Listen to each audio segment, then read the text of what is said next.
Diyos. Fill my cup, Lord. I lift it up, Lord. Come and quench this thirsting of my soul. Yes, Lord. Bread of heaven, feed me till I want no more. Yes, Lord. Hallelujah. Fill my cup, fill it up, and make me whole. Isa pa, hallelujah. Fill my cup, Lord. I lift it up, Lord. Come and quench this thirsting of my soul.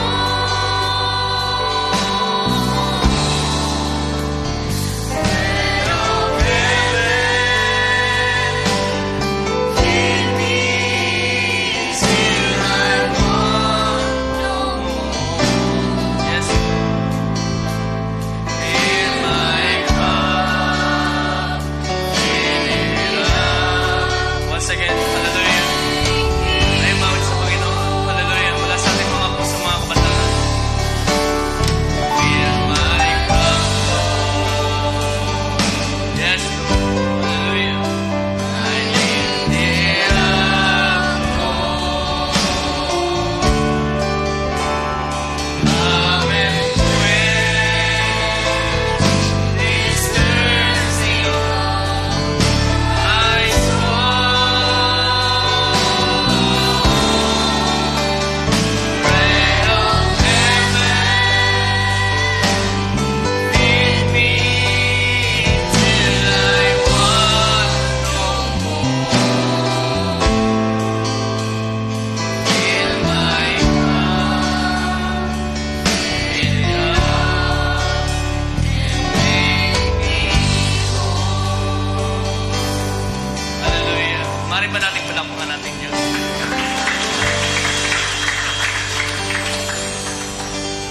I believe yan ang ating nasa sa gabing ito. Hallelujah. At patuloy tayong umasa sa ating Diyos sa gabing ito upang tayo ay punuin ng kanyang espiritu. Hallelujah sa gabing ito. Tayo dumako sa isang maikling panalangin sa ating pagsisimula. Aming dakilang Diyos, tinadakila ka namin, Panginoon, at pinasasalamatan sa mga sandaling ito. Binabalik sa iyo, O Diyos, ang lahat ng kapurihan, lahat ng pagluwalhati, O Diyos, ay nararapat lamang sa iyo, Panginoon. Dahil tunay, Lord, Ikaw ay naging mabuti sa aming buhay, Panginoon. Hindi dahil sa iyong biyaya, O Diyos. Hallelujah. Di namin kayang magpatuloy, O Lord. Pero salamat, O Diyos. Dahil araw-araw ang iyong biyaya, Panginoon, ay isariwa, Panginoon, sa aming mga buhay. Kaya aming binabalik sa iyo, Panginoon, ng lahat ng pasasalamat, O Diyos. Wala kaming anumang kayang ibalik sa iyo, kundi ang i-recognize ang iyong kabutihan sa aming mga buhay, O Diyos. Ang kilalanin, hallelujah, na ikaw ang dakilang Diyos na laging kumakalinga sa amin sa bawat araw. Kaya, Panginoon, tanggapin mo, O Diyos, ang aming mga handog ng pasasalamat at papuri, O Diyos.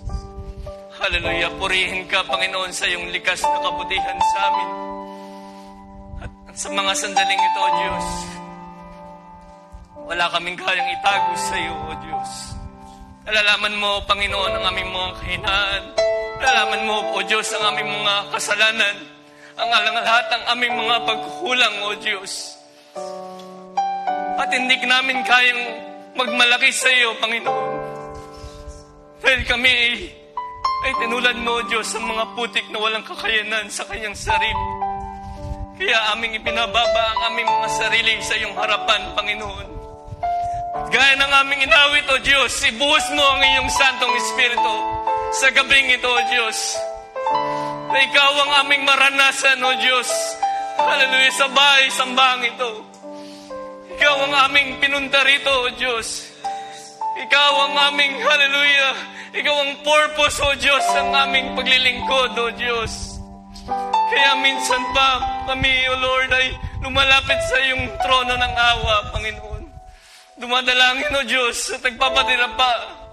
Humihiling, O Diyos, na minsan na maranasan pa namin ang iyong presensya na pumanahog, Panginoon, sa lugar na ito, O Diyos. At higit sa lahat, O Diyos, pumanahog ka. Hallelujah. Magkaroon ka, Panginoon, ng preeminence sa aming mga puso, O Diyos. O Lord, hallelujah. Ikaw ang aming tinitignan, Panginoon, sa gabing ito. Ang iyong mga salita, O Diyos, hallelujah. Hallelujah, ang aming kagalakan, O Diyos, sa mga panahong ito. Hallelujah, ang iyong presensya, ang aming ninanasang maranasan. Dahil sa iyong presensya lamang, O Diyos, kami nakakatagpo ng kalakasan, O Diyos. Kaya minsan pa, hallelujah, ibuhos mo, Lord, ang iyong Espiritu sa aming mga sisidlan, O Diyos. Pangminsan pa, hallelujah, ikaw ay makatanggap at makakuha, O Diyos, ng kapurihan, hallelujah, sa aming kalagitnaan, O Diyos, hallelujah. Hallelujah, alam mo, O Diyos, ang limitasyon ng tao, O Diyos. Maging ang kasalanan, ang mga pagkukulang, ang kahinaan ng tao, Diyos, ikaw ang nakakaalam, O Diyos. Hallelujah. At sa mga sandali ito, alam mo rin ang kahinaan, alam mo ang kasalanan, alam mo ang mga nagagawang pagkukulang ng iyong lingkod, O Diyos. Hallelujah. At liban, O Diyos, hallelujah, ng iyong Santong Espiritu ay maranasan, O Diyos, sa gabing ito, hallelujah. Naniniwala kami, O Diyos, na pupuspisin mo, O Lord, ang bawat isang kabataan sa dakong ito, O Diyos. Hallelujah. Ikaw ang makita, Panginoon, at hindi ang kahinaan ng tao. Ikaw ang maitaas at hindi ang tao, O Diyos. Ikaw ang maresibo, O Diyos, ang mga makalangit na mga pagpapala ng iyong mga salita. Hallelujah. Ang mga matanggap ng bawat kabataan sa dakong ito, O Diyos. At hindi ang karunungan ng tao, O Diyos. Hallelujah. Pagpalain mo, O Diyos, ang gawain ito. Ikaw ang aming inaasahan, Panginoon. Hallelujah. Ikaw lamang, O Diyos. Hallelujah. Ikaw lamang, Panginoon. Hallelujah.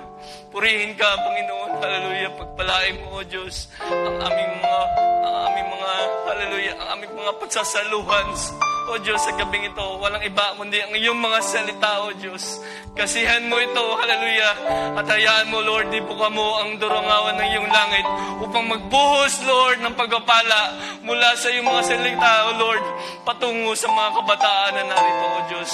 Dakilain ka, hallelujah, purihan ka, O Diyos. Hallelujah. Sa mga sandaling ito. Sa iyo mawi, Panginoon, lahat ng pasasalamat, lahat ng pagdakila, hallelujah, sa pangalan ng Panginoong Kristo Jesus. Amen at amen. Hallelujah. Mari ba natin palakpakan ang ating Diyos na buhay? Hallelujah. And we shout, praise the Lord. Hallelujah. And without further ado, tayo ay dumako sa mga salita ng Diyos. Kung masulit natin ang mga oras. At sa gabing ito, gaya na inyong laging narinig sa mga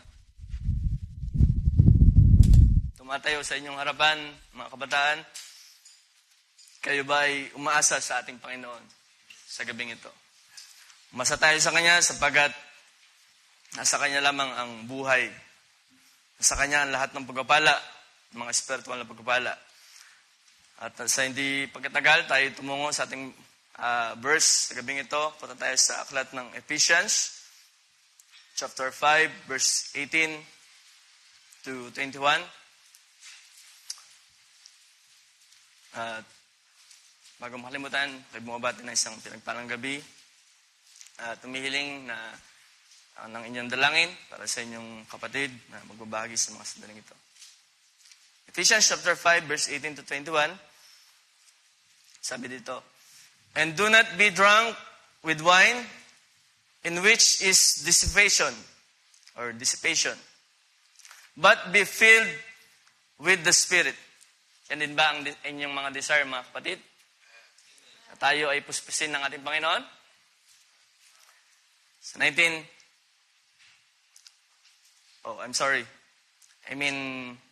mag-start tayo dun sa, binasa ko yung huling verse. Sa verse 15 tayo magsimula, patungo sa verse 18.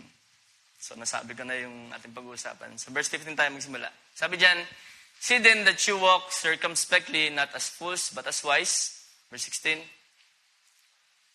redeeming the time, because the days are evil.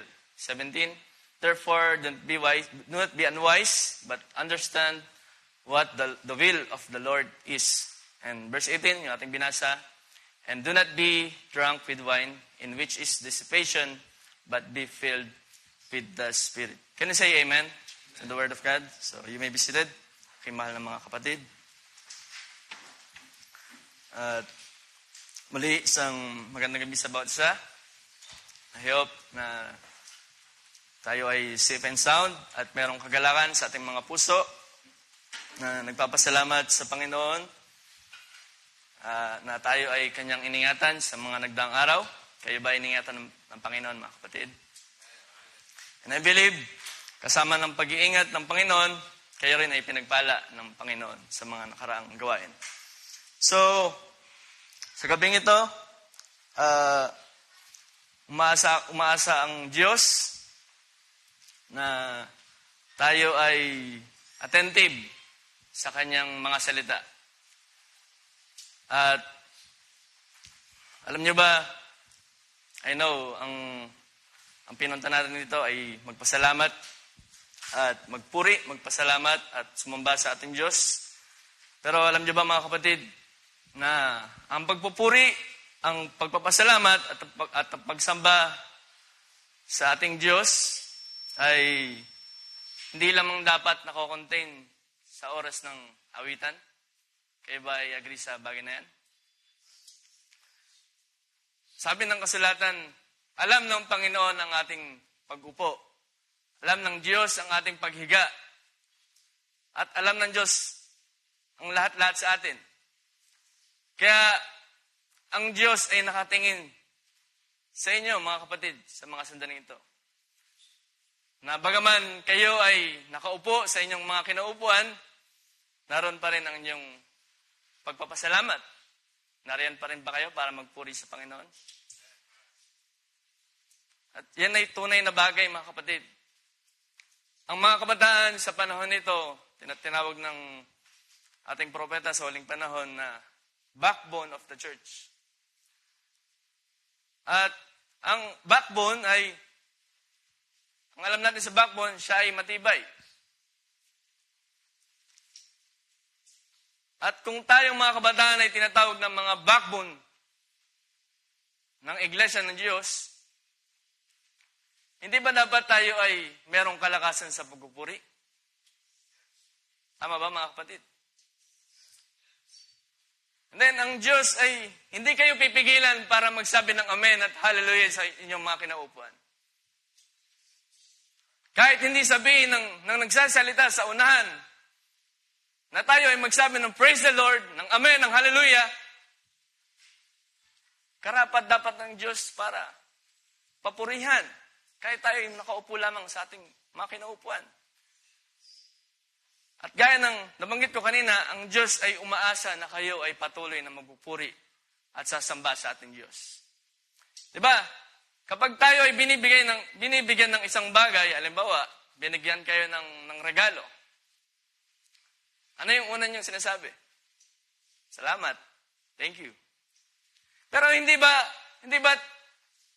ang mga salita ng Diyos na higit pa sa mga regalo, hindi ba karapat dapat pasalamatan ang bawat salita ng Diyos na binibigay ng Panginoon sa atin? Tama ba, mga kapatid?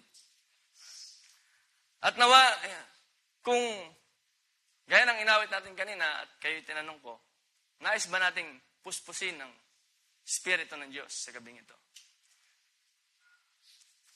Ang Diyos ay umaasa rin sa inyong pagpupuri at pagsamba, mga kapatid. kung tayo ay kayang udyuhan ng Espiritu ng Diyos para magsabi ng Amen, ng Hallelujah, naniniwala ako na kaya rin ibuhos ng Panginoon ng kanyang Espiritu sa ating kalagitnaan. This past few days, nanood ako ng mga recorded preachings ng mga camp meeting, ng mga nakaraan. Because I was inspired mula sa isang lingkod ng Diyos. And nakita ko ang kalagayan ng atmosphere doon sa camp meeting. Kung may imagine nyo at kung babalikan nyo ang mga nakaraang camp meeting, ang bawat isa ay hindi tahimik. Ang bawat isa ay sa bawat salita ng Diyos na ibinabahagi ng mga ngaral, nandun ang response ng bawat isa. At kung tayo ay umaasa sa pagpupuspos ng Espiritu ng Diyos, ang tamang response sa mga salita ng Diyos ay hindi manahimik lamang. Tama ba mga kapatid? Dahil ang Diyos ay binigyan tayo ng bibig para papurihan siya. At ang bibig na ito ay hindi lamang ginagamit sa oras ng awitan, mga kapatid.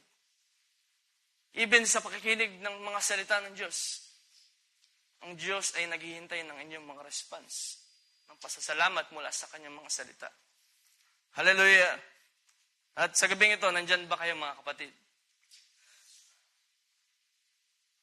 Hindi tamang response ang pagtulog sa gawain. Hindi dapat tinutulugan ng mga salita ng Diyos. At nakaka-relate ako dyan mga kapatid. Wala ni isa sa atin na makakapagmalaki na hindi ako nakatulog sa gawain. So lahat tayo subject dyan.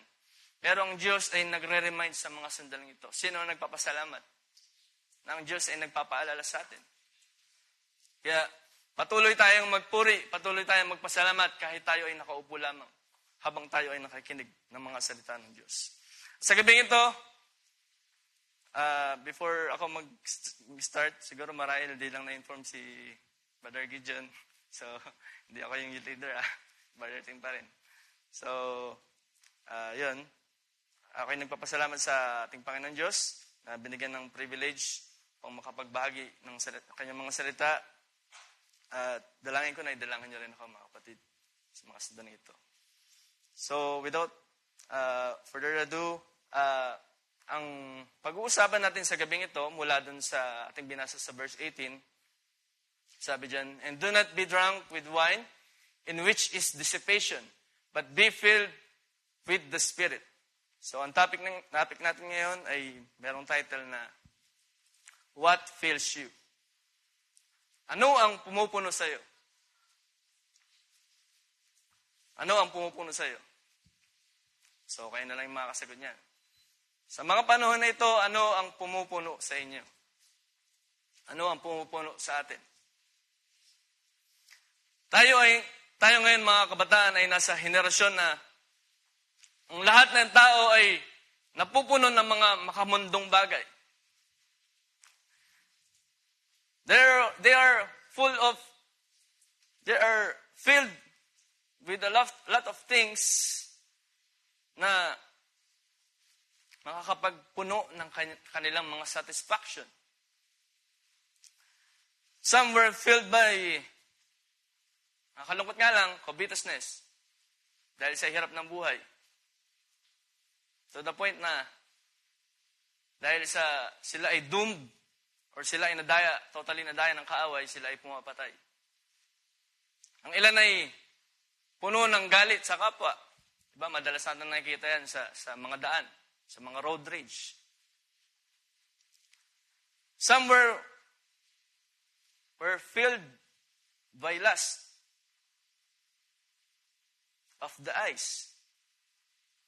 Some are filled by the lust of the flesh.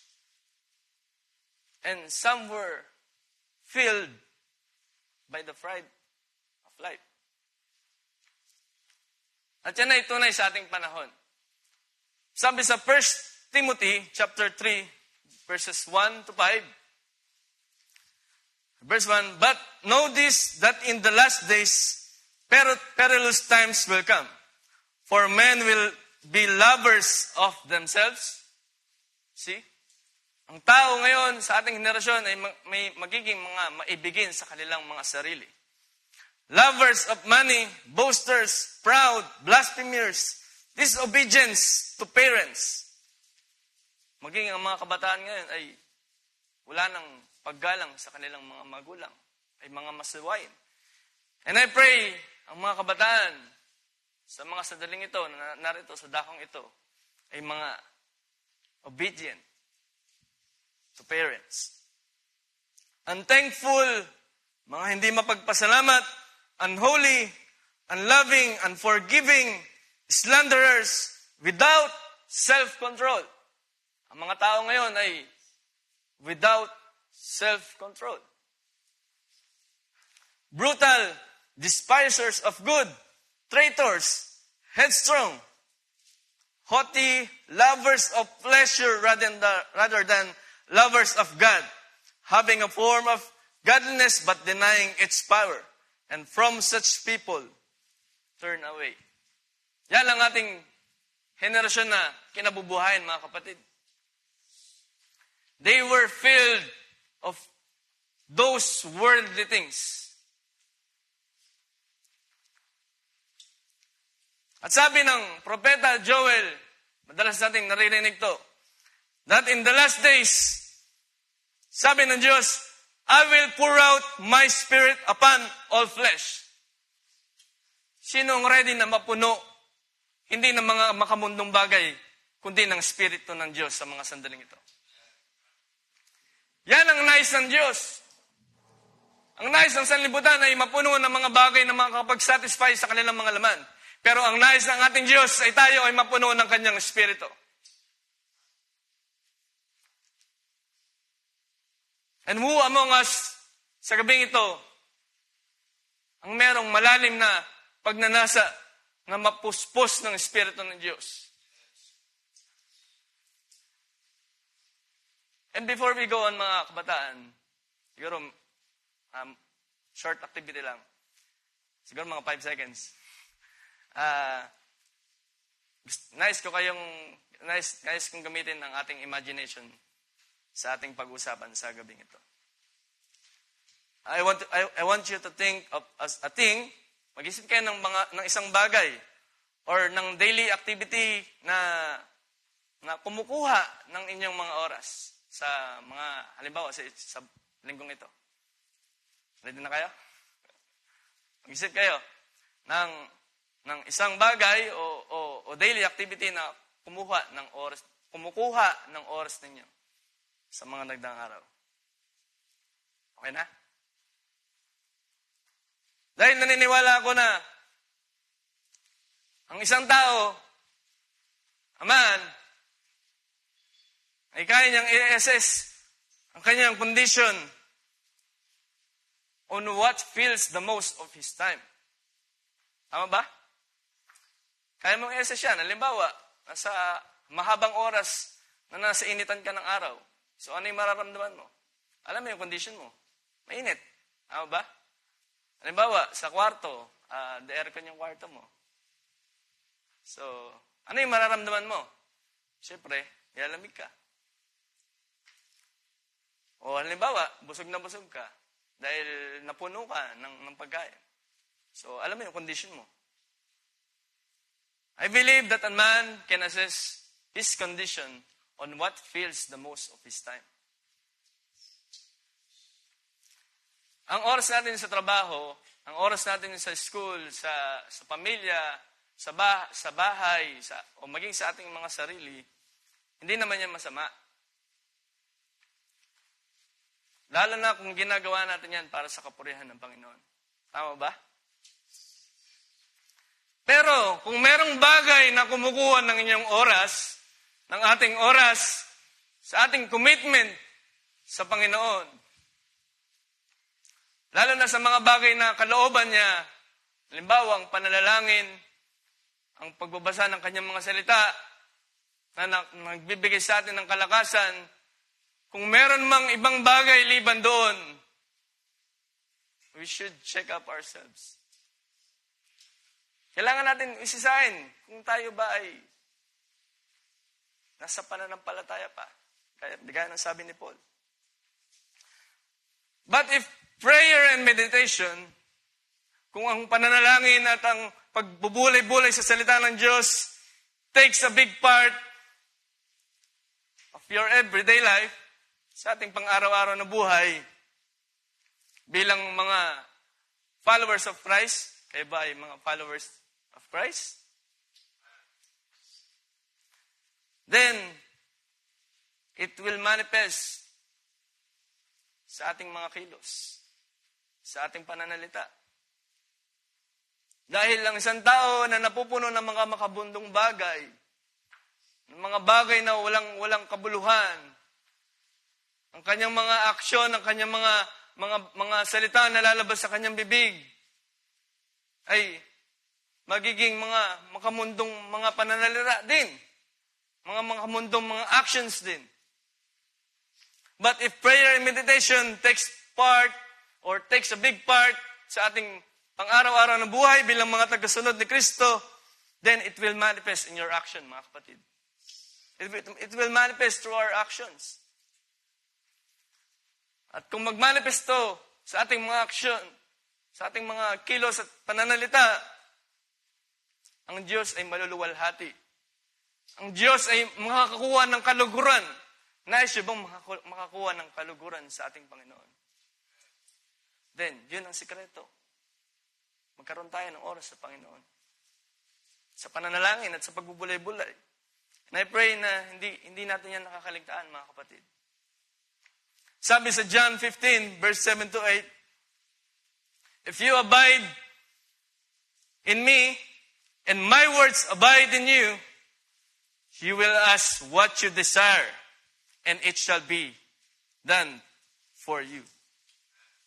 By this, my Father is glorified, that you bear much fruit, so you will be my disciples. Kayo ba ay mga disciples ng ating Diyos? Tayo ba ay mga tagasunod ni Kristo? Then ang sabi dyan, abide in His Word. At kung tayo ay may mga dalangin sa sandaling ito, sa gabing ito, ang sabi ng Panginoon, abide in my Word. Manatili tayo sa Kanyang mga salita. At ang sabi ay anuman ang mga bagay na dinedesire na niyo mga puso, ito ay ipagkakaloob ng Diyos sa inyo.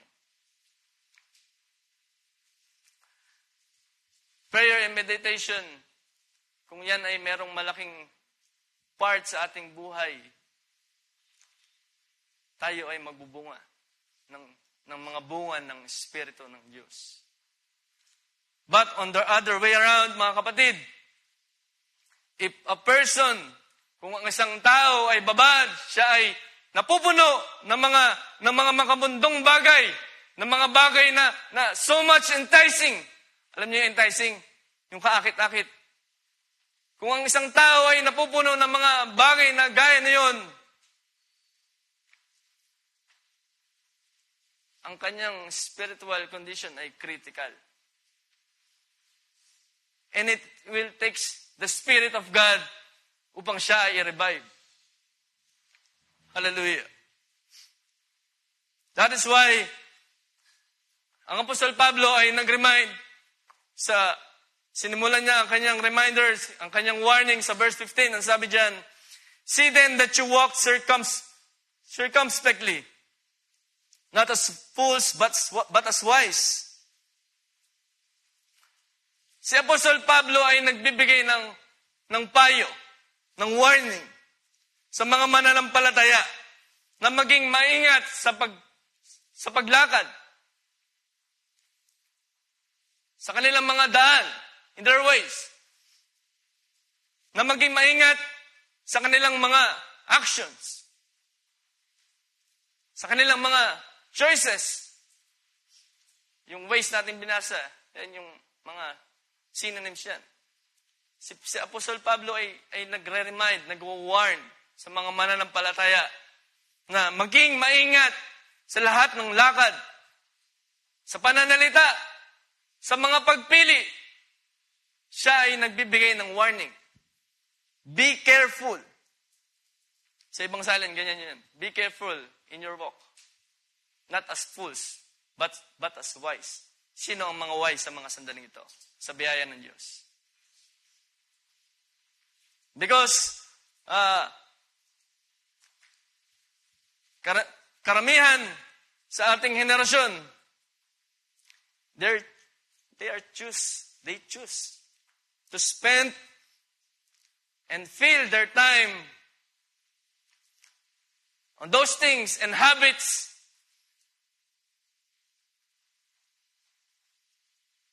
that wasted the opportunities which has the much greater value. Ganyan ang tao sa ating henerasyon sa ating henerasyon sa panahon na ito. Maging ang mga kabataan, they are wasting their time sa mga bagay na wala namang kabuluhan. Pag-uwi ng bahay, hindi Biblia ang nakatutok. Cellphone, gadgets. They are wasting their time. Scroll ng scroll na wala namang katapusan. At ang mga laman ng tinitingnan sa social media ay mga karumihan. Mga bagay na wala namang kaluguran ng Diyos. Ganyan ang tao sa ating panahon. They were enticed. Sila ay nahumaling na, nahulog na. Yun ang pumupuno sa kanila. They are filled by their choices. Sila ay napupuno. Hindi sila nakikinig. Dahil puno nga sila ng kanilang mga sariling daan. Sa kanilang mga makasariling pagpili. They were filled by their own ways. Ganyan ang tao sa ating henerasyon, mga kapatid. They were filled by their own ways, whatever they want.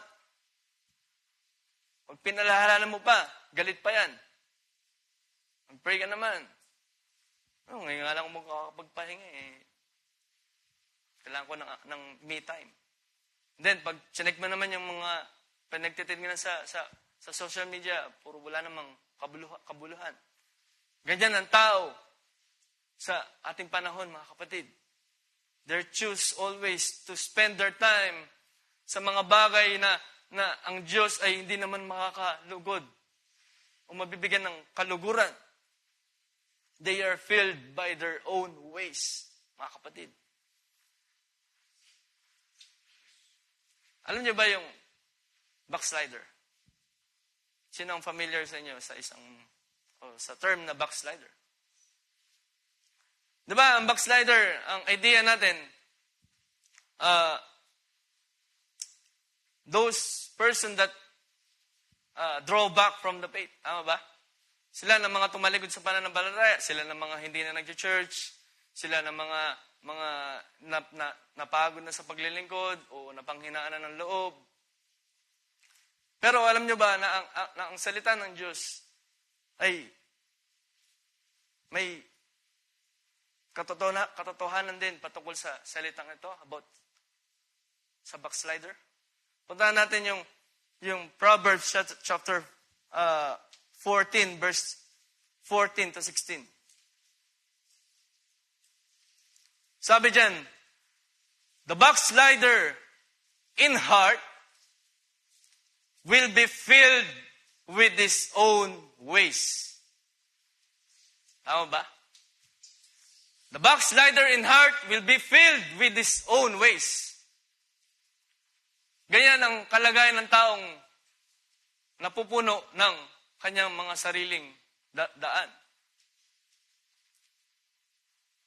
Tinukoy siya ng Biblia bilang isang backslider in heart. But a good man will be satisfied from above. Nawa, ang bawat isa sa sandaling ito ay nasasatisfy sa mga salita ng Diyos. The backslider in heart will be filled with his own ways. Alala ko si Jonah, mga kapatid. Si Jonah ay napuno rin ng kanyang sariling daan. Lumayo siya sa kung ano ang nais ng Panginoon sa kanya. Lumayo siya sa kalooban ng Diyos na ipamahagi ng mabuting balita. And then, naranasan niya ang disiplina ng Diyos. At alam natin ang story. Si Jonah ay napunta sa isang lugar na hindi dapat siya naroon sa lugar na yun. Alam natin ang storya, siya ay napunta sa loob ng tiyan ng malaking isda. Marahil ang kalagayan ni Jonah doon ay natatakot. Imagine nyo na lang mga kapatid, yung itsura ng kapaligiran ni Jonah nung siya ay nasa loob ng malaking isda. Marahil si Jonah ay puno ng takot sa kanyang sarili. At ang paligid ay sobrang dilim. Ang paligid ay sobrang dumi. At hindi kaaya-aya ang amoy. Pero ang Diyos ay may biyaya kay Jonah. Alam natin ang story. Nilabas si Jonah ng Panginoon doon sa malaking isda. Out of the darkness, nilabas si Jonah patungo kung saan ang kalooban ng Diyos. And I believe, if we are in the backsliding condition dahil sa ating mga sariling daan,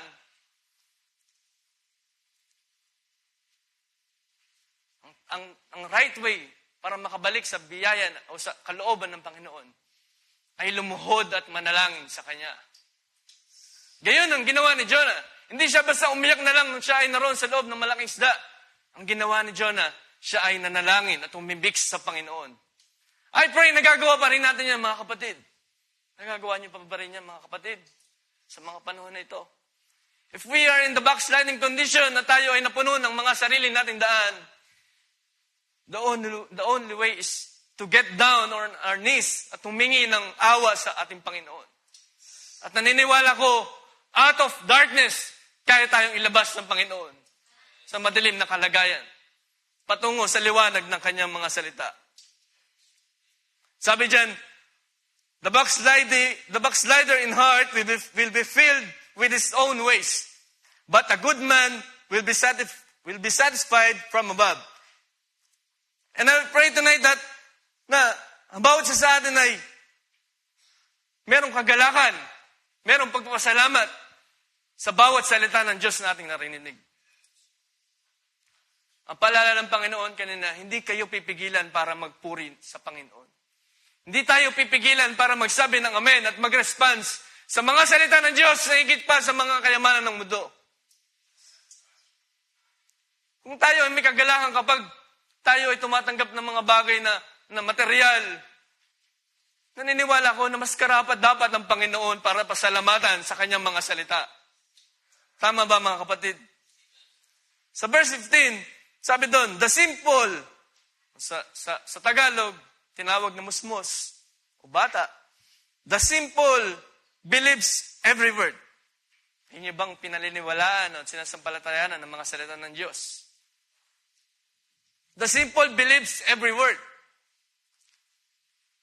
Dahil alam niyo, ang bata, kapag siya ay musmos pa lamang, lahat ng sabihin mo sa kanya ay paniniwalaan niya. Without a doubt, sa bata, naniniwala talaga siya kung ano mang sabihin mo sa kanya. At nawa, maging gayon ang ating kalagayan sa mga salita ng Diyos. Tayo ay naniniwala at nananampalataya sa mga salita ng Diyos. Kayo ba ay naniniwala, mga kapatid? Are you persuaded in every word na nagmumula sa ating Panginoon? Sabi diyan, the simple believes every word, but the prudent considers well his steps. Nawa rin, maging ganyan ang ating mga lakad, ang ating mga kaisipan. Consider our steps, mga kapatid, sa panahon na ito na napakasama na. Consider our choices. Araw-araw tayong katapat ng ating mga gadgets. Consider your choices kung ano ang inyong mga pinanonood. Consider kung sino ang inyong sinasamahan. Tama ba, mga kapatid? Consider your condition sa Panginoon. Sa 16, a wise man fears and departs from evil, but a fool rage. Sabihin, ang mangmang daw ay laging nagmamadali o violente. Yung rage kasi ay meron tong Greek meaning na violent in action, intense in feeling. Ibig sabihin, wala siyang self-control. And is self-confident. Ang ating panahon ay ganyan. Ang bawat tao ay meron tinatawag na self-confident. Pero I believe, ang mga anak ng Diyos ay walang self-confident. Pero tayo ay merong confidence sa ating Diyos. Na anumang bagay ang ating dalangin ay kayang ibigay ng Panginoon. Hallelujah. Going back to our text, sabi dun sa Ephesians, kung babalikan natin, chapter 5, verse 15 to 17, see then that you walk circumspectly, not as fools, but as wise, redeeming the time because the days are evil. Then, sinundan ito ni Apostle Pablo ng advice. Sabi sa verse 16, redeeming the time because the days are evil. Si Apostle Pablo ay nagpapaalala na gamitin natin ng maayos ang oras. Tama ba? Kasi ang idea natin sa redeem, mababalik. Tama ba? Pero hindi gayon ang meaning niyan, mga kapatid. Ang paalala ni Apostol Pablo ay sulitin natin ang lahat ng pagkakataon sapagkat ang panahon ay masama na. Inyo bang nade-discern, mga kapatid, ang panahon ay masama na? Then, if we really discern na ang panahon ay masama na at ang ating Panginoong Jesucristo ay malapit nang bumalik, we should not waste our time. Bilang mga kabataan ng Panginoon, hindi na natin dapat inaaksaya yung ating mga panahon sa mga bagay na wala namang kabuluhan. Sa mga bagay na hindi naman makakapagbigay ng kalaguan sa atin sa pananampalataya. If we really discern na malapit na dumating ang Panginoon, we should not waste our time. Tama ba, mga kapatid? At ang ating main point sa gabing ito, dun sa ating binasa, sa Ephesians chapter 5, verse 18, sabi dyan, and do not be drunk with wine, in which is dissipation, but be filled with the Spirit. Mababasa niyo dyan yung wine. Ang wine ay maaari nating bigyan ng kahulugan bilang vices. Sa ating panahon, sa Tagalog, ang wine, di ba, ay alak. At yung dissipation dyan ay excess. O sa ibang salin, debauchery o dissipation.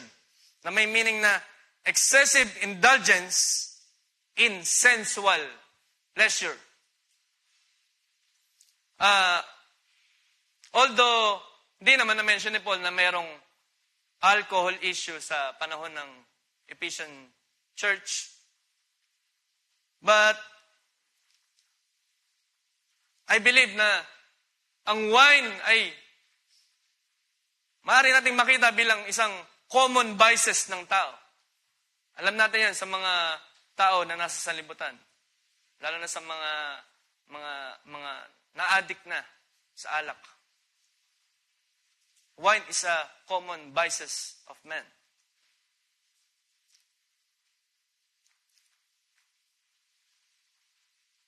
Ang wine ay,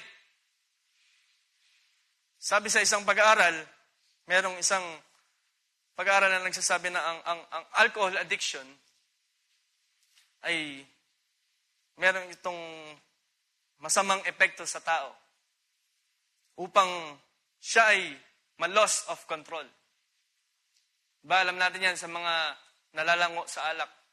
They are loss of control.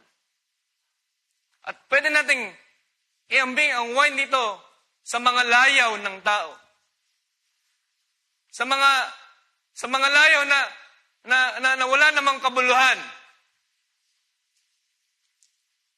Sa mga vices, sa mga bagay na, mga temptations. Maaari natin tingnan yun, yung wine. Pero ang paalala, and do not be drunk with wine. Kung isasalin natin sa ibang version, do not be drunk with your vices. Ano ba yung mga vices? Yung mga bagay na wala namang katuturan. Do not be drunk sa iyong pag-scroll lang lagi sa iyong gadget. Do not be drunk sa mga kalokohan, sa mga salita na wala namang kabuluhan. Gamitin natin ng oras para pag-usapan ang mga kabutihan ng Panginoon. Sabi diyan, do not be drunk with wine, in which is dissipation, but be filled with the Spirit. Being filled with the Spirit of God, it produces self-control. Kung ang isang tao ay napuno ng alak, gaya ng ating nabasa, sabi sa pag-aaral, nawawala sa kanya yung self-control. He was lost of control. Pero, in contrast sa pagpupuspos ng Espiritu, ang sabi, it produces self-control. Kayo ba ay may desire na magkaroon ng self-control, mga kapatid? Self-control. Alam nyo, ang self-control, yan ay pasusubukan sa pamamagitan ng trials and temptations. Tama ba? So, sa gabing ito, samahan tayo ng Panginoon. Ilang oras ay napakabilis. Patungkol sa self-control, yan ating pagpupukusan, mga kapatid, sa gabing ito. Punta tayo sa Genesis chapter 39. Tingnan natin yung mga lingkod ng Diyos na nasubok din ng self-control. Unahin natin si Joseph sa Genesis chapter 39. Marahil i-elaborate ko na lang yung kwento. Si Joseph dito ay isang alipin ng isang Egyptian officer or ni Potiphar. Si Potiphar, nabili niya si Joseph sa Egypt na hawak ng mga Ishmaelites.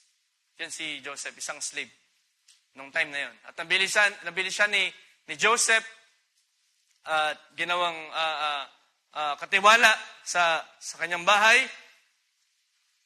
At dahil nakita ni Potiphar ang pabor ng Diyos kay Joseph, ipinagkatiwala ni Potiphar kay Joseph ang lahat ng kanyang pag-aari doon sa kanyang tahanan. Lahat, mga kapatid, lahat ipinagkatiwala ni Potiphar. Liban ang asawa ni Potiphar. Pinagkatiwala ni Potiphar kay Joseph ang lahat ng mga gamit, ang mga kayamanan doon sa bahay, liban sa kanyang asawa. Pero alam nyo ba, si Joseph ay pinananahanan ng Espiritu ng Diyos. Nang minsan, lumapit itong asawa ni Potiphar sa kanya upang siya ay akitin at may bagay na hindi mainam na gawin sa kanya, laging nire-refuse ni Joseph yung asawa ni Potiphar. At kung mababasa natin sa verse 10, Genesis chapter 39, verse 10 to 12, sabi dito, but he refused and said to his master's wife, so sabi ni Joseph doon sa asawa ni Potiphar, look, my master does not know what is with me in the house. And he has committed all that he has to my hand. There is no one greater in this house than I, nor has he kept back anything from me but you, because you are his wife. In layman's terms, sabi ni Joseph, lahat ng bagay pinagkatiwala sa akin ng aking amo, liban sa iyo ng kanyang asawa. Sabi pa ni Joseph, how then can I do this great wickedness and sin against God? Malinaw kay Joseph na hindi lang siya merong amo sa lupa o hindi lang siya merong earthly master. Pero alam ni Joseph na meron siyang heavenly master na kanyang pinaluluguran. Sabi diyan, how then can I do this great wickedness and sin against God? Sa verse 10, and though she spoke to Joseph day after day. Imagine mga kapatid, araw-araw siyang tinitempt na nagawa ng masama nung asawa ni Potiphar. Araw-araw may temptations kay Joseph na gawan din o mahulog din doon sa asawa ni Potiphar. Sabi diyan, and though she spoke to Joseph day after day, he refused to go to bed with her or even with her. Nandun yung refusal, yung denial ni Joseph sa temptation. At sabi doon, he refused to be with her. Kahit maging makasama lang niya, nire-refuse ni Joseph. Sa verse 11, one day, he went into the house to attend to his duties. So bumalik si Joseph doon sa bahay para sa kanyang mga tasks and duties. Sabi diyan, and none of the household servants was inside. So wala lang tao. Sila lang dalawa ng asawa ni Potiphar at saka si Joseph. And ito na yung pinakamalalang nangyari, mga kapatid. Sa verse 12, she caught him by his cloak and said, come to bed with me. Pero ano yung ginawa ni Joseph? Sabi diyan, but he left his cloak in her hand and ran out of the house. Hindi na-give in si Joseph. Siya ay tumakbo sa temptation. At nung nalaman, sumigaw yung babae, yung asawa ni Potiphar, at nagkaroon ng skandalo dun sa lugar na yon. Na narinig ng mga ibang kasama dun sa paligid, at mga Pilisteo ay dinampot to si Joseph. Dahilan sa false accusations. Na hindi naman talaga ginawa ni Joseph na tumabi dun sa asawa ni Potiphar. Pero alam nyo ba, hindi umalis ang Espiritu ng Diyos kay Joseph kahit na nangyari yung bagay na yun. Sabi dyan kung tatalon tayo sa verse 21 hanggang 23, sabi dyan, but the Lord was with Joseph and showed him mercy, and he gave him favor in the sight of the keeper of the prison. Hindi umalis ang Espiritu ng Diyos kay Joseph. At kahit yung warden, yung keeper of the prison, nakita rin ang pabor ng Panginoon kay Joseph. At alam nyo ba ang nangyari, mga kapatid? Yung keeper of the prison, sabi doon sa verse 22, and the keeper of the prison committed to Joseph's hand all the prisoners who were in the prison. Just like what Potiphar did. Tama ba? Pinagkatiwala rin kay Joseph kahit yung mga bilanggo doon sa kulungan. Whatever they did there, it was his doing. The keeper of the prison did not look into anything that was under Joseph's authority. Nagkaroon ng great respect kay Joseph sa lugar na yun. Because the Lord was with him. And whatever he did, the Lord made it prosper. So tandaan niyo yung unang kwento, mga kapatid. Joseph refused a day after day temptation. Hindi lang para paluguran yung kanyang Panginoon sa lupa, kundi masigit na paluguran ang Panginoon sa langit. Sa sandaling ito, ihambing natin ang kwento ni Joseph sa kwento naman ni Samson. Alam niyo yung kwento ni Samson? So, si Samson ay isang matipunong lalaki. Isa siyang Nazarite by birth. So, doon sa lugar ng Timna, meron dong isang babaeng Pilisteo na nagngangalang Delilah. At imagine, ang mga Pilisteo ay kaaway ng Israel. Pero ito si Samson, na in love doon sa kanyang kaaway. Naranasan niyo bang ma-in love sa inyong kaaway? Mga kapatid?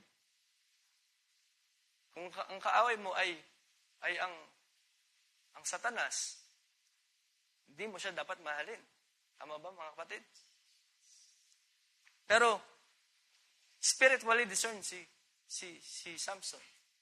Although nasa kanya ang Spirit ng Diyos, pero hindi niya pinapahalagahan ang Spirito ng Diyos na nasa kanya. At nawa, tayo ay merong pagpapahalaga sa Espiritu ng Diyos na nasa atin. Tama ba, mga kapatid? Pinahalagahan niyo ba ang Espiritu ng Diyos na nasa inyo? Ang sabi ng Bible, higit siya na dakila na nasa inyo. Kung kumpara doon sa nasa sanlibutan. Walang ibang kundi ang kaaway. Pero si Samson ay na-in love kay Delilah. At alam niyo, mga kapatid, araw-araw din siyang ine-entice. Inaakit. Si Samson ay araw-araw ding tinetempt. Day after day after day. Ang tanong lagi ni Delilah, Samson, saan nagmumula ang iyong kalakasan? At itong si Samson, nakipaglaro kay Delilah. Nung unang 2 beses, ay dinaya niya si Delilah. Pero, tingnan natin sa pangatlong beses. Punta tayo sa Judges chapter 16, verse 15 to 17. Sabi diyan, then she said to him, sabi ni Samson kay Delilah, or sabi ni Delilah kay Samson, how can you say I love you? Paano mo masasabing niibig mo ako when you won't confide in me?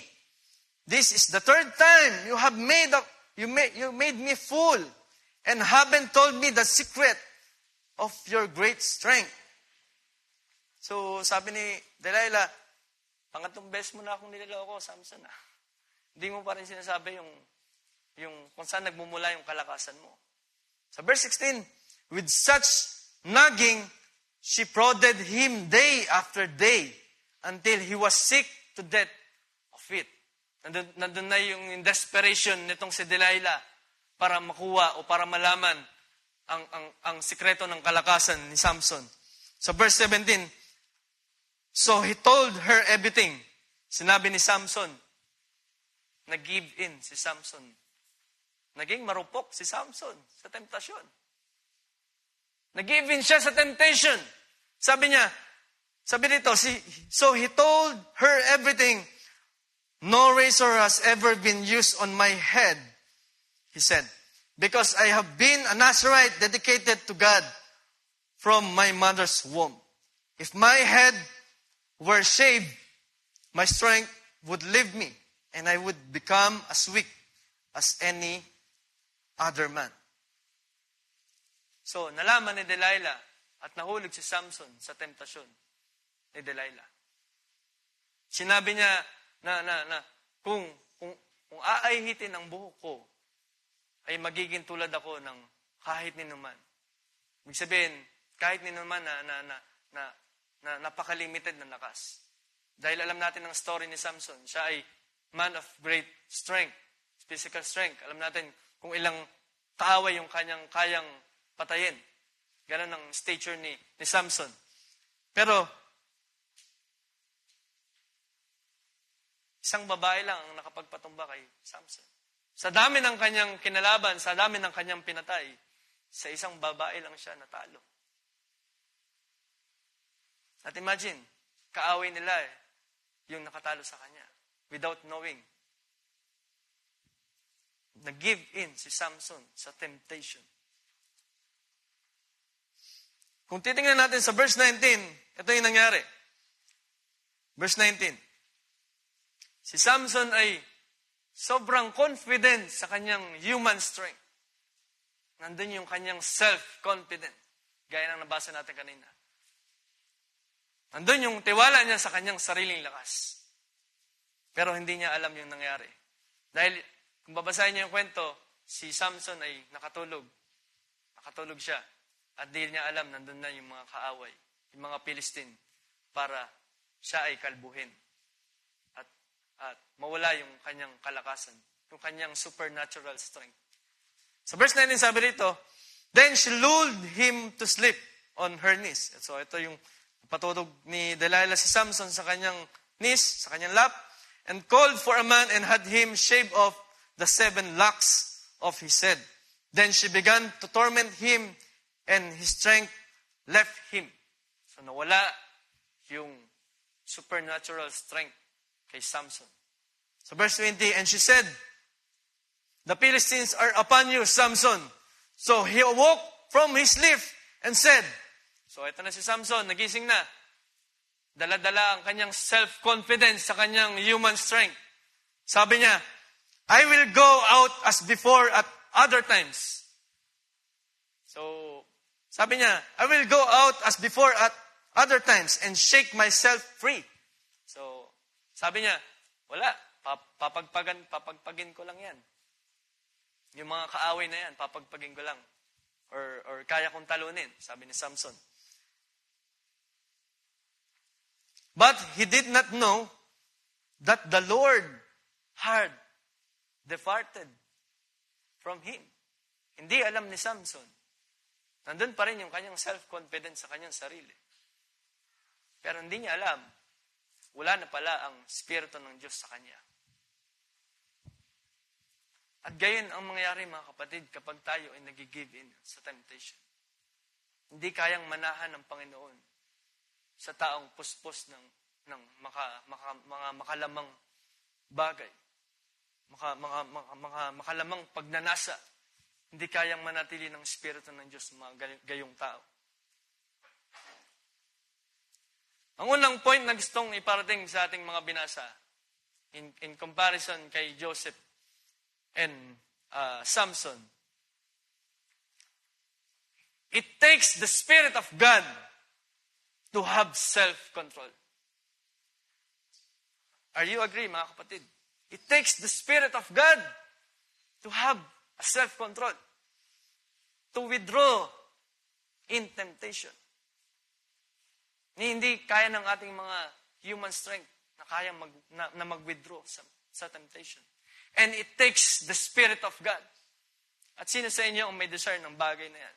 Na sa mga panahon na nandyan ang temptation ng kaaway para magalit ka, para magnasa ka, para hallelujah, para magawa ang mga bagay na walang kaluguran ng Diyos. Dinedesire ba natin ang Espiritu ng Diyos na mapasa atin? Alam niyo, in the case of Samson, he was so confident. Siya ay confident sa kanyang sarili.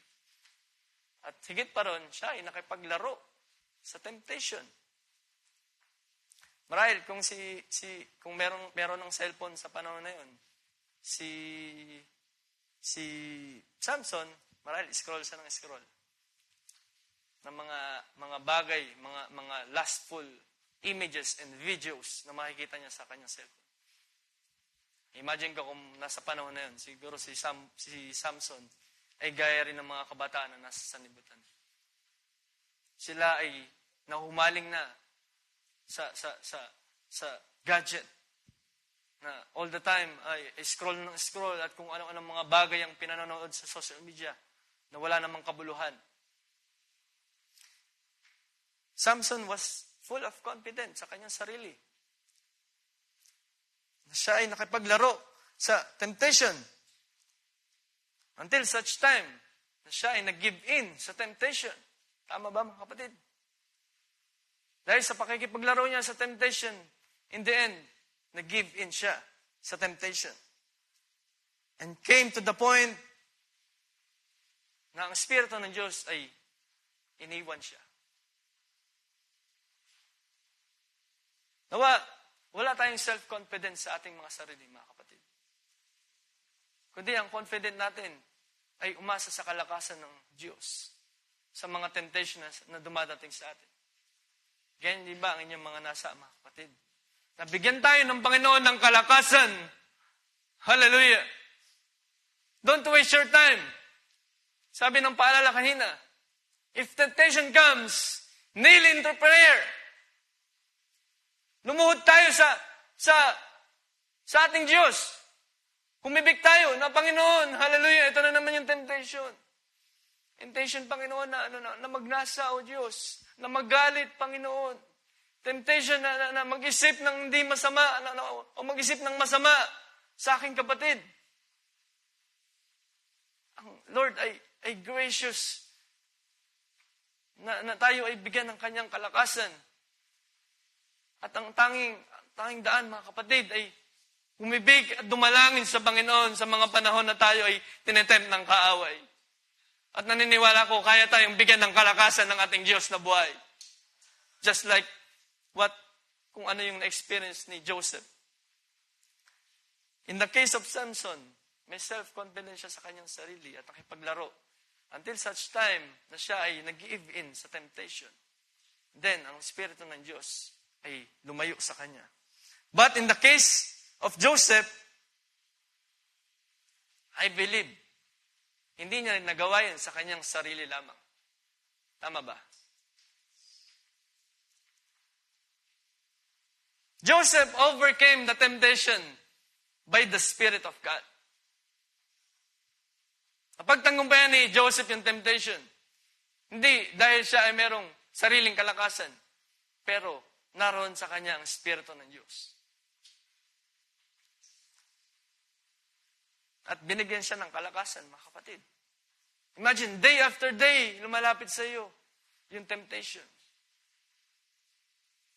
It takes more prayer and meditation sa mga salita ng Diyos para tayo ay magtagumpay sa lahat ng temptation na binibigay ng kaaway, mga kapatid.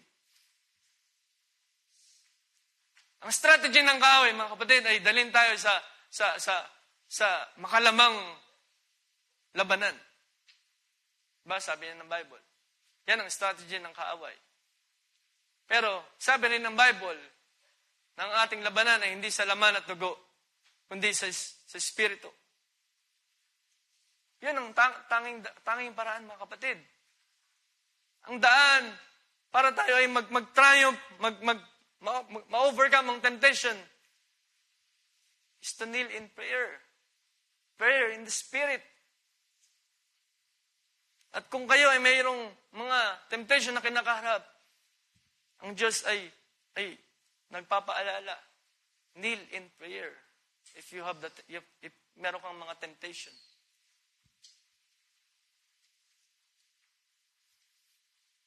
By being faithful, not only in his earthly master, talking about Joseph, meron pusong tapat si Joseph. Na hindi lamang paluguran yung kanyang earthly master, kundi yung kanyang, higit sa lahat, ang kanyang heavenly master. Kilala ba natin ang ating heavenly master, mga kapatid? Hindi kayo naririnig ng Panginoon. Ang inyong mga response. Kilala ba natin ang ating heavenly master, mga kapatid? Merong pusong tapat si Joseph na kanyang paluguran ng kanyang heavenly master. At sino sa sandaling ito ang dumadalangin sa Panginoon? Oh Diyos, hallelujah. Likhaan mo ako ng pusong tapat, hallelujah, na magtatapat sa iyo lamang, oh Diyos, hallelujah. I pray na likhaan tayo ng Diyos ng isang pusong na tapat na kahit anumang bagay na dumating sa atin, mga temptation, mga trials, hindi tayo mag-give in sa kaaway. kundi ipapaubayan natin ang mga bagay na ito at hihingin ng kalakasan sa Panginoon. Ganyan ba ang laman ng inyong mga puso, mga kapatid, sa sandaling ito? It takes the Spirit of God to withstand against temptation, mga kapatid. Sabi ng isang awit, the joy of the Lord is our strength. Tama ba? The joy of the Lord is our strength. Sino ang nangangailangan ng kalakasan spiritually? Again, sino ang nangangailangan ng kalakasan spiritual? Then the joy of the Lord can give us strength. At gayon ang pinamalas ni Joseph. Nais niyang mapaluguran ang kanyang heavenly master. At araw-araw, bagaman nandun ang temptation, nandun rin ang pagtatapat ni Joseph sa Panginoon.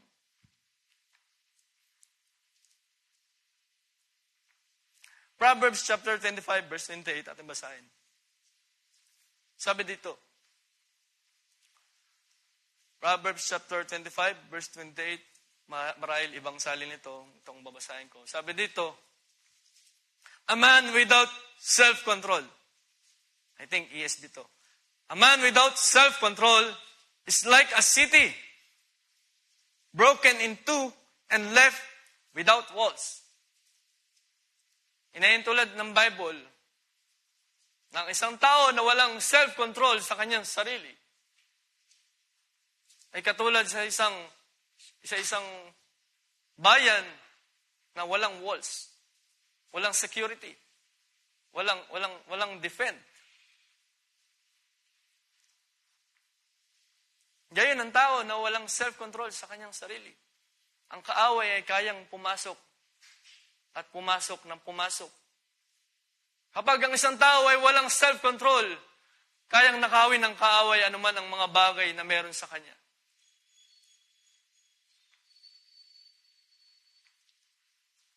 A man without self-control is like a city broken and into and left without walls. That is why tayo ay laging pinaalalahanan ng mga salita ng Diyos. Sabi ng salita ng Diyos sa Matthew 26, verse 41, watch and pray, lest you enter into temptation. The spirit indeed is willing, but the flesh is weak.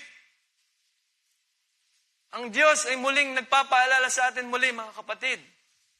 Watch and pray that you may not enter into temptation.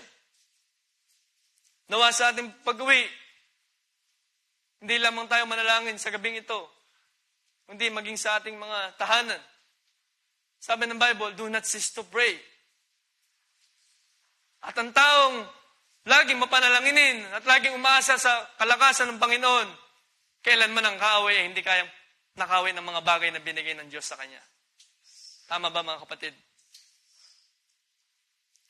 Watch and pray that you may not enter into temptation. The spirit indeed is willing, but the flesh is weak. But I believe, mga kapatid, kung ating buhay ay napupuno ng prayer and meditation, if we always watch and pray, naniniwala akong lubos na mahihigitan ng Espiritu ng Diyos ang ating mga laman. Tama ba, mga kapatid? The spirit indeed is willing, but the flesh is weak. Pero kung ating iaalaw ang kalooban ng Panginoon, lagi, mga kapatid, hindi lamang tuwing Wednesday, Sunday, and Friday, kayang higitan ng Espiritu ng Diyos ang ating mga laman na maraming kahinaan. Watch and pray. Dahil, sabi ng Bible, ang ating kaaway ay isang tinulad sa isang leon. Alam niyo yung leon? Sabi sa 1 Peter 5, verse 8, be sober. Maging mapagmatsyag tayo, mga kapatid. Be sober. Be vigilant. Maging alerto. Kung balikan natin yung storya ni Joseph kanina, nung nandun na yung desperation ni Delilah sa kanya, or nung asawa ni Potiphar sa kanya, ang ginawa ni Joseph, tumakbo siya. Hindi siya nakipaglaro doon sa temptation. Tumakbo siya doon sa temptation. At yan ang pinapaalala ng salita ng Diyos. Be sober. Be vigilant. Maging alert tayo, mga kapatid. Laging merong temptation sa social media. Be vigilant. Be alert.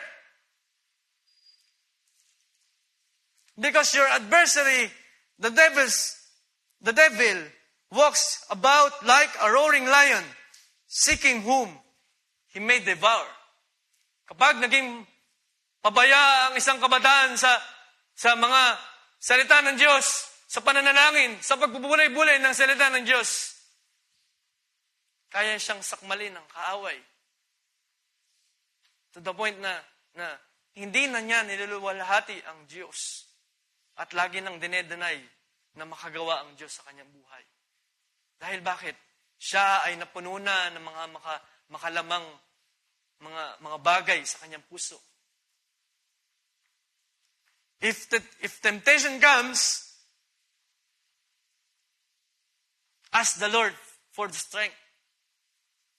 Kung ang temptation ay dumating, mga kapatid, ang Diyos ay mabiyaya para bigyan tayo ng kalakasan espiritual. Amen ba, mga kapatid? Sabi sa 1 Corinthians chapter 10, verse 13, sabi dyan, no temptation has overtaken you. Do you believe it? No temptation has overtaken you except such as is common to man. But God is faithful. Sino ang naniniwala dyan? Ang Diyos ay tapat. God is faithful na kaya tayong bigyan ng kalakasan, mga kapatid. God is faithful na kaya tayong bigyan ng katagumpayan if temptation comes. Do you believe it, mga kapatid? God is faithful. We will not allow you to be tempted beyond what you are able. So, ibig sabihin, ang Diyos ay laging nakaalalay sa atin. If temptation comes, kaya niya tayong bigyan ng kalakasan, mga kapatid. Kayo ba ay nananampalataya sa Panginoon na kaya tayong bigyan ng kalakasan? Sa panahon na tayo ay natatem para mag-give in sa kaaway, ang Lord ay laging on the rescue. He will not allow you to be tempted beyond what you are able. But with the temptation will also make the way of escape that you may be able to bear it. Ganyan ang ating Diyos. Siya ay tapat para bigyan tayo ng kalakasan when temptation comes. Yun yung una kong punto. It takes the Spirit of God to withstand against temptation. Basahin naman natin yung pangalawang punto. Simula tayo sa Proverbs chapter 19, verse 11. Ang sabi dyan, the discretion of a man makes him slow to anger. Naniwala ba kayo dyan, mga kapatid? The discretion of a man makes him slow to anger, and his glory to overlook a transgression. Sa ibang salin, sa NIV, sabi dito, a person's wisdom, sino ang may mga wisdom ng Panginoon? Sino ang nagde-desire ng wisdom ng Panginoon? A person's wisdom, which is connected sa discernment, ang wisdom ay merong konektado siya sa discernment. A person's wisdom yields to patience. Ang tao daw na marunong, ang tao daw na merong karunungan, ay laging nag-yield sa patience. At ano pang sabi?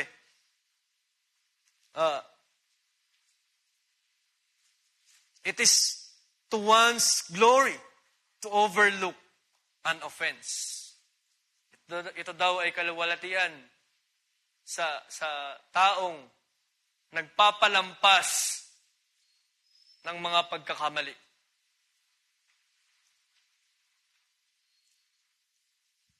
Pangalawang punto, mga kapatid, kapag natutunan natin na magpalampas ng mga pagkakamali, when we learn and practice to overlook an offense,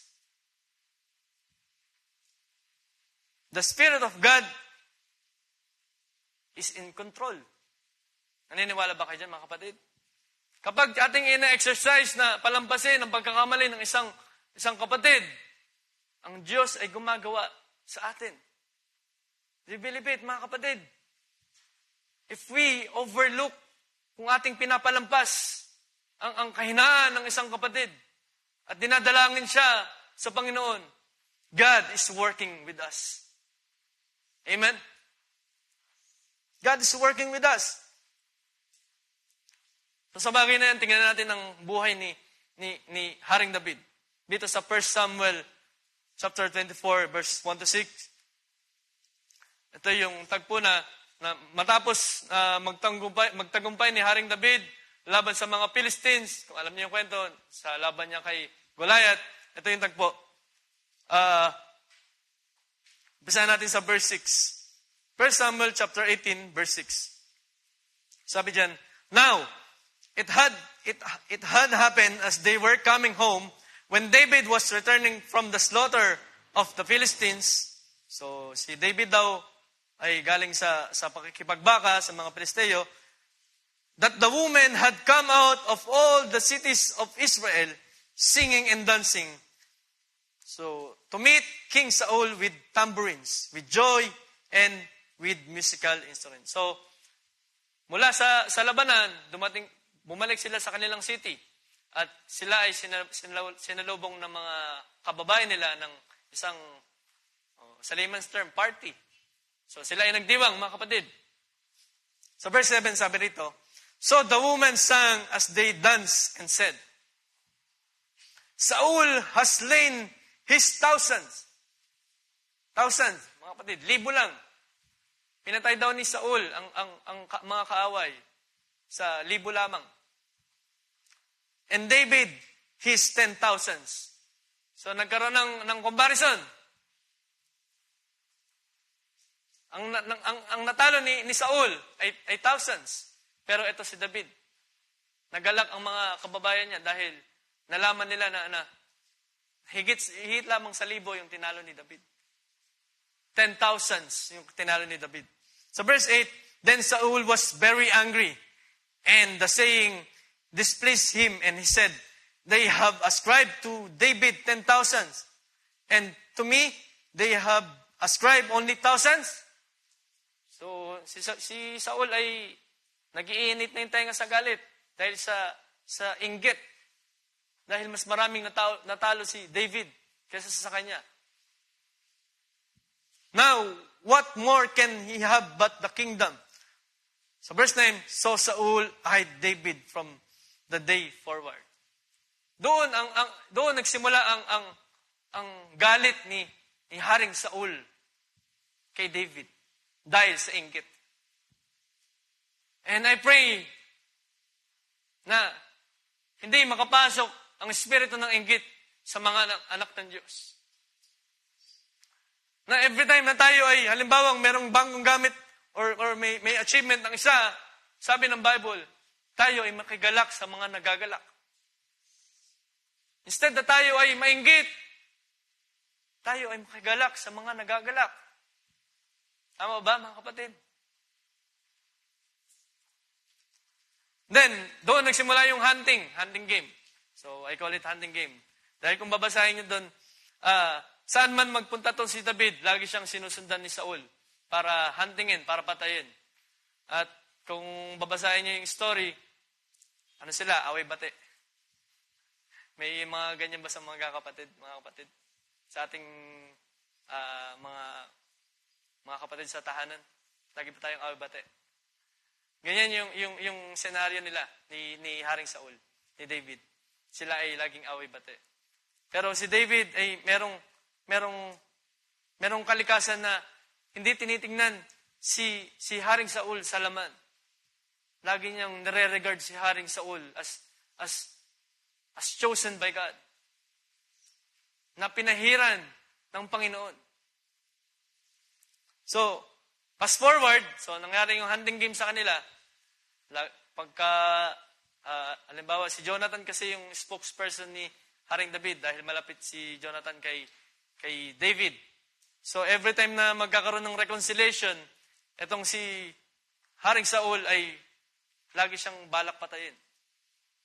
Pero fast forward, ito na yung nangyari dito sa 1 Samuel chapter 24, verse 4, sabi rito, so, nalaman ngayon ni Haring Saul ang kinaroroonan ni David. I think, yung pangalan ng lugar ay El Gedi. So, di ko lang ma-recall. Pero, nalaman ni Haring Saul at pinuntahan niya si David doon sa lugar na yon. Sabi rito, then the men of David said to him, kay David, this is the day of which the Lord said to you. Sabi ng mga kasama ni David, David, ito na, yung binigay ng Panginoon sa iyo. Yung araw na binigay ng Panginoon sa iyo. Pero ito yung response ni David. Ito yung sabi ng mga kasama niya, behold, I will deliver you, your enemy, into your hand, that you may do to him as it seems good to you. So, parang gumatong yung mga kasama ni David sa kanya. David, ito na, pagkakataon mo na para patayin si Haring Saul. Pero ang ginawa ni David, dahil nga tulog si Haring Saul sa oras na yon, ito yung ginawa ni David. And David arose and secretly cut off a corner of Saul's robe. So, hindi totally pinatay ni David si Haring Saul. Pumunit lang siya ng piraso ng tela ng suot ni Haring Saul. And then, kung tatalon tayo sa verse 9, in-explain ni David. Nung nagising na to si Haring Saul, nung nagpangita na silang dalawa ni David, in-explain ni David kay Saul yung kanyang ginawa. Sabi sa verse 9, and David said to Saul, why do you listen to the words of men who say, indeed, David seeks your harm. So sabi niya, bakit ka nakikinig dun sa mga tao na yun na sabi nila, gusto daw kita patayin? Look, this day your eyes have seen that the Lord delivered you today in my hand in the cave. So, sabi niya kay Saul, sabi ni David kay Saul, nakita mo ang ginawa ng Panginoon. He delivered you in my hand. Doon sa kuweba. And someone urged me to kill you. Merong gumagatong sa akin para patayin ka na, Haring Saul. Pero ito yung sinabi ni Haring David, ni David kay Haring Saul. Sabi ni David, but my eye spared you. And I said, I will not stretch out my hand against my Lord. For he is the Lord's anointed. So, pinaliwanag ni David yung kanyang katapatan kay Haring Saul. Na despite sa dami ng ginawa na sa kanya ni Haring Saul, nandun ang pabor ng Diyos kay David.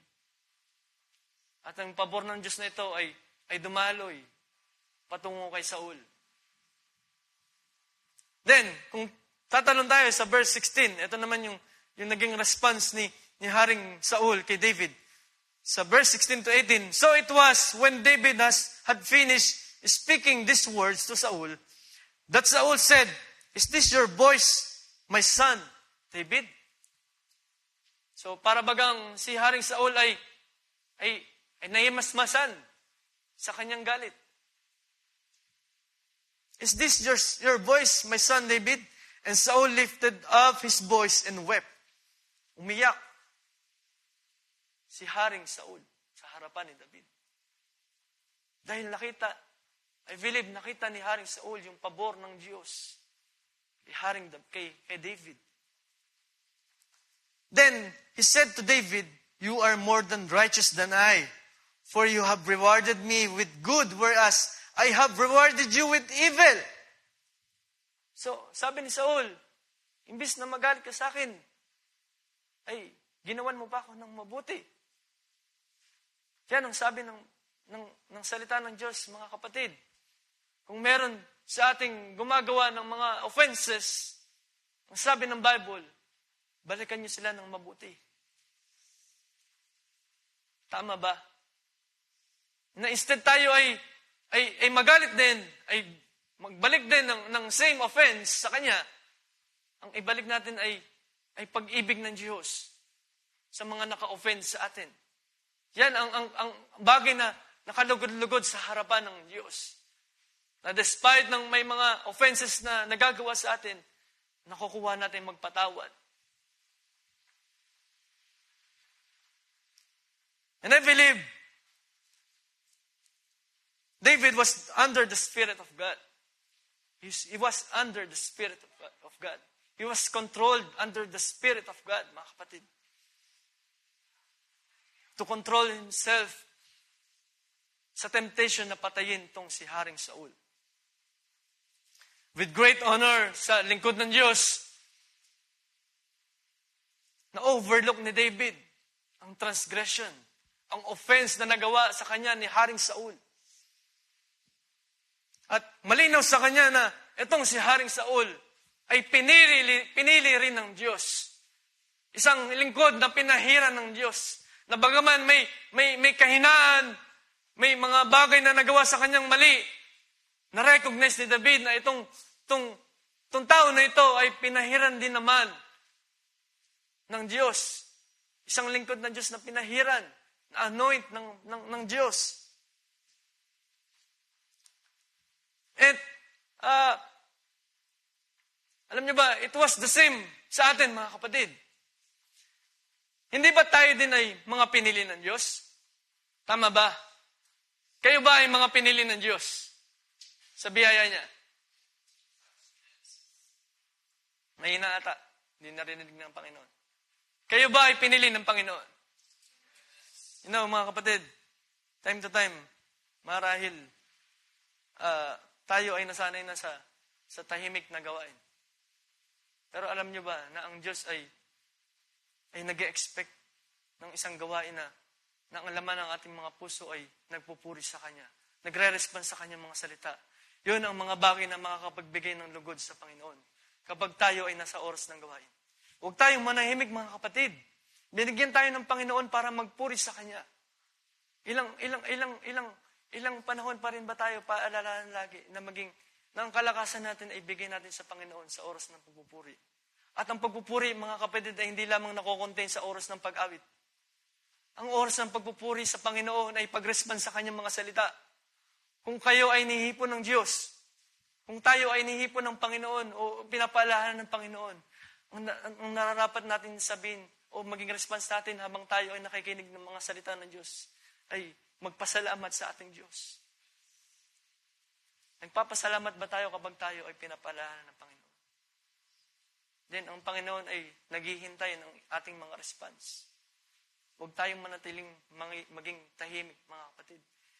Nais nyo bang maranasan ang revival, mga kapatid? You know, doon sa mga napanood ko sa mga camp meeting, I'll always look, na-witness ko lagi yung revival. At yung revival na yun ay hindi nangyayari sa tahimik na mga nakikinig sa mga salita ng Diyos. Yung revival na yun ay nangyayari sa mga nakikinig ng salita ng Diyos na nagre-response sa kanyang mga salita. Yun ang kahalagahan ng pag-response sa mga salita ng Diyos. Nararamdaman niyo ba na ang Panginoon ay nangungusap sa atin, mga kapatid, sa mga sandaling ito? Alam niyo ba yung pakiramdam na meron kayong kinakausap and then hindi nagre-response yung kinakausap niyo na para bagang kayo ay nagsasalita sa poste? Ganon ang nararamdaman ng Panginoon kapag wala tayong response sa kanyang mga salita. Tama ba, mga kapatid? Kung nakikita natin ang Diyos ay nagbubuhos ng kanyang mga salita para tayo ay palakasin, encourage, para tayo palalahanan. Mag-response tayo, mga kapatid, sa mga salita ng Diyos. Huwag tayong maging tahimik sa pagpupuri sa Kanya. At dinedesign nyo ba, mga kapatid, gaya ng tanong kanina, dinedesign nyo ba na tayo ay mapuspos ng Espiritu ng Diyos? Hello, mga kapatid. Nandiyan ba kayo? Dinedesign ba natin na mapuspos ng Espiritu ng Diyos? Isa pa, nais ng Diyos marinig ang inyong response. Nais ba natin na mapuno ng Espiritu ng Diyos? Then, gamitin natin ang kalakasan na binigay ng Panginoon sa atin kung tayo ay nagnanasa na mapuspos ng Kanyang Espiritu. mag-response tayo lagi sa mga salita ng Diyos, mga kapatid. Balik tayo sa kwento.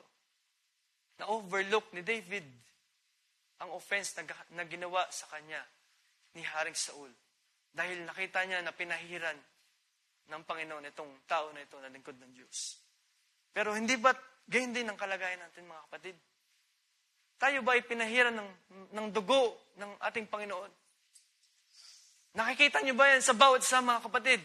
Na ang bawat isa sa atin ay pinahiran ng dugo ng ating Panginoon para malinis ang lahat ng ating mga kasalanan. Tayo ay pinahiran, ang bawat isa sa atin ay pinahiran ng dugo ng Diyos na natigis doon sa krus ng Kalbaryo para bayaran ang kasalanan. And in the same way, mga kapatid, kung yun ay ginawa sa atin ng ating Panginoon, na in-overlook niya, pinalampas niya ang iyong mga pagkukulang, pinalampas niya ang mga panahon na hindi mo siya pinakinggan, pinalampas niya ang mga panahon na ikaw ay napunta sa karumihan, pinalampas ng Panginoon ang mga panahon na naging matigas ang ating mga puso sa pagpupuri, sa pakikinig o pag-respond sa kanyang mga salita. Pinalampas ng Panginoon ang lahat ng ating mga pagkakamali. Hindi ba dapat ang bawat sa atin ay deserve din sa bagay na yun?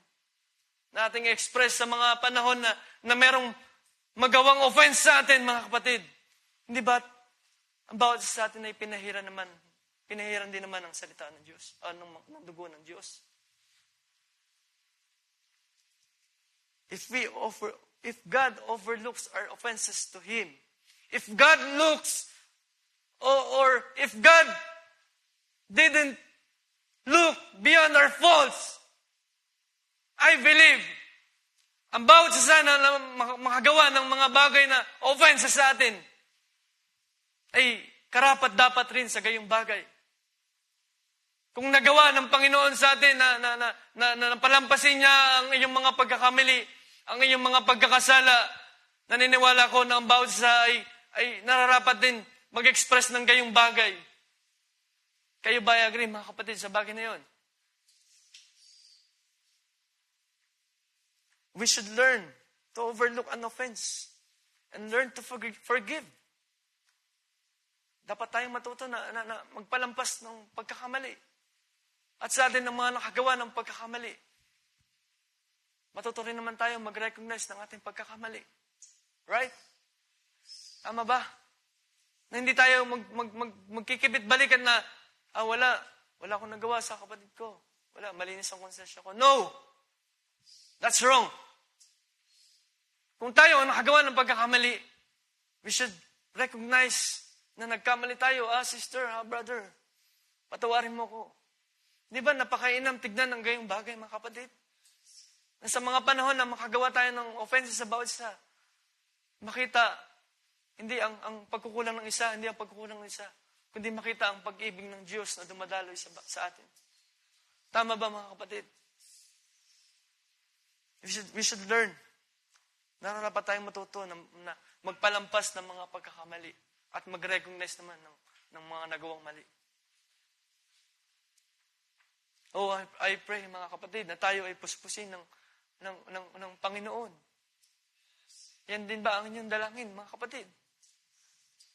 Tayo ay puspusin ng Panginoon to withstand against temptation and to learn to overlook an offense and to recognize if we offend another. Na kung may mga panahon kung may mga panahon na tayo ay matempt para magalit, sumigaw sa mga naka-offense sa atin, may we learn to overlook the wrong. Nawa, matuto tayong magpalampas ng pagkakamali at marunong din nawa ay matuto rin tayong magdalanginan sa mga nanghihina. Magdalanginan sa mga may kahinaan.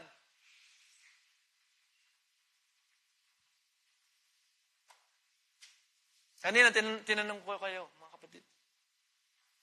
Nais niyo bang ma-feel or mapuno ng Espiritu ng Diyos? Ang Diyos ay paulit-ulit na nagtatanong. Nais ba nating, tunay bang ating nais na mapuno ng Espiritu ng Diyos? Now, kung ito ay totoo, ang sabi ng kasulatan sa Revelation, he who has an ear, let him hear what the Spirit says to the churches. Naririnig niyo ba ang sinasabi ng Espiritu ng Diyos, mga sandali ito? Sabi diyan, he who has an ear, siya na merong pakinig, ay makinig sa sinasabi ng Espiritu ng Diyos. Kung tunay na tayo ay may pagnanais na mapuno, mapuspos ng Espiritu ng Diyos, ang pakikinig ay napakahalaga. Tama ba? Ang pakikinig sa sinasabi ng Espiritu ay napakahalaga. Na kung dumating ang mga pagkakataon na merong misunderstanding, hear what the Spirit says. At ang nais ng Espiritu ng Diyos ay magumapaw ang pag-ibig sa isa't isa. Na magkaroon ng forgiveness sa mga naka-offend. At sa na-offend. Yun ang sinasabi ng Espiritu ng Diyos. Na magumapaw ang pag-ibig. Hindi pa't napaka-inang pagmasdan, mga kapatid, na ang dakong ito ay napupuno ng pag-ibig ng Diyos. Tama ba? Nais niyo bang mapuno itong dakong ito? Ang bawat sa atin na mapuno ng pag-ibig ng Diyos. O sabi sa isang awit, "Oh God, fill my way every day with your love." Yan din ba ang inyong desire, mga kabataan? Na ma-fill tayo ng pag-ibig ng Diyos. He was an ear. Let him hear what the Spirit says to the churches. If we desire na mapuspos ng Spirit ng Diyos, ang sabi ng kasulatan, tayo ay makinig. Bukod sa makinig, itong isa pang sabi ng salita ng Diyos. Sa Galatians chapter 5, verse 16 to 17. Sabi dyan, I say then, walk in the Spirit, and you shall not fulfill the lust of the flesh. Do you believe it, mga kapatid? Walk in the Spirit, and you shall not fulfill the lust of the flesh. For the flesh lusts against the Spirit, or for the flesh or lust is against the Spirit, and the Spirit against the flesh, and these are contrary to one another, so that you not do the things that you wish. Kung nais natin mapuspos sa Espiritu ng Diyos at hindi magawa ang mga karnal na mga gawain, ang sabi ng kasulatan, walk in the Spirit. Lumakad tayo kung ano ang sinasabi ng Espiritu. Kung sinasabi ng Espiritu ng Diyos na magpatawad ka, lakaran mo yung katotohanan na yun. Kung sinasabi ng Espiritu ng Diyos na wag kang magbabad, at kung ikaw ay nangangailangan ng kalakasan, instead na ikaw ay magbabad sa iyong gadget, ay magbabad ka sa panalangin. Sapagkat sa panalangin, naroon ang presensya ng Diyos. Tama ba, mga kapatid? Sa mga panahon na tayo ay dumadalangin, inyo bang na-experience yan, mga kapatid? Sa panahon na kayo ay umiibig sa Panginoon, naroon ang pangungusap ng Panginoon na binibigyan niya tayo ng kalakasan. If we desire to be filled by the Spirit, listen and walk in the Spirit. The desire to be filled with the Spirit, it requires listening. Amen? The desire to be filled with the Spirit requires listening and walking in the Spirit. If we desire to triumph over temptation, allow God to overrule in every part of your life. Sabi, kung meron tayong pagnanasa or desire na mapagtagumpayan ang bawat temptation, ang bawat trials, i-allow natin ang Espiritu ng Diyos na makagawa sa atin. Amen? Hindi lang sa ilang parte ng ating buhay, kundi sa buo nating buhay. Your senses, your emotion, i-allow mo, pahintulutan mo ang Espiritu ng Diyos na makakilos sa iyo. Your decisions, maging sa ating mga kinaan, pagkatiwala natin sa Panginoon, allow God to overrule you. And I believe ang ating mga pagpupuri sa Panginoon ay hindi na magiging gaya ng dati. Kung iaalaw natin ang Espiritu ng Diyos na makagawa sa atin, naniniwala ko na hindi na tayo magiging tahimik lagi sa pagpupuri. Sa mga panahon na nakikinig tayo ng mga pangharal, I believe ang Diyos ay makakagawa sa atin kung atin siyang pahihintulutan. Amen ba mga kapatid? Hallelujah. Nawa, ang Diyos ay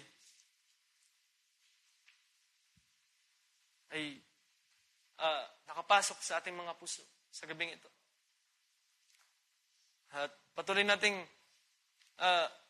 hingin sa Panginoon ang kalakasan na hindi lamang natin minsan ang maranasan ng pagpupuspos ng kanyang Espiritu. Kundi araw-araw, Lord, hallelujah, puspusin mo ako, Panginoon, sa aking mga lakad. Puspusin mo ako, Panginoon, sa aking mga nakikita. Puspusin mo ako ng iyong Espiritu, O Diyos, upang ang aking kalooban ang hindi mangyari, kundi ang kalooban mo na lamang. Yan din ba ang inyong mga desire, mga kapatid, sa mga sandali ito? Hallelujah. Purihin ng Diyos, tayo tumayo. Hallelujah. Pumanhin at nakuha ko yung mga ilang oras. Pero naniniwala ko lubos na tayo ay